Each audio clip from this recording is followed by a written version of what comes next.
তাহলে কি 2023-এর সেরা মুভি হবে রণবীর কাপুরের নতুন মুভি অ্যানিমল? পাঠান ও জওয়ান তাহলে কি রণবীরের কাছে হেরেই যাবে? তো কি অবস্থা সবার, কেমন আছেন? আমি ড্রামা সবুজ। আর আজকে আলোচনা করব রণবীরের নতুন মুভি অ্যানিমাল, যেটা নাকি বলিউড বাচ্চা শাহরুখের পাঠান এবং জওয়ানকে নাকি হার বানাবে। কি বলছিস তুই?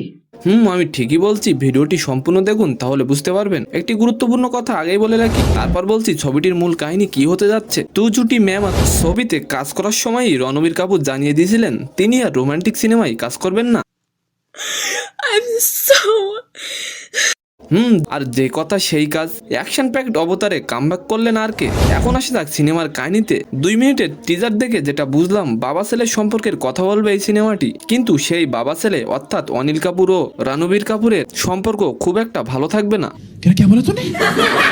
শুধু তাই নয়, তাদের মধ্যে সবসময় ঝগড়া, ভুল বোঝাবুঝি লেগেই থাকবে। অ্যানিমাল সিনেমাটিতে আরও দেখা যাবে বাবা শারীরিক ও মানসিক অত্যাচারের শিকার হন রণবীর, কিন্তু রণবীর তারপরও মনে করেন তার বাবাই পৃথিবীর সেরা বাবা। একসময় দেখা যায় সাদামাটা ছেলেটা অন্ধকার পথের দিকে চলে যায়। টিজারের শেষে ববি দেওয়ালের এন্ট্রি রহস্য যেন আরও কয়েক গুণ বাড়িয়ে দিয়েছে। সর্বোপরি এক কথায় মুভিটি অসাধারণ হতে চলেছে।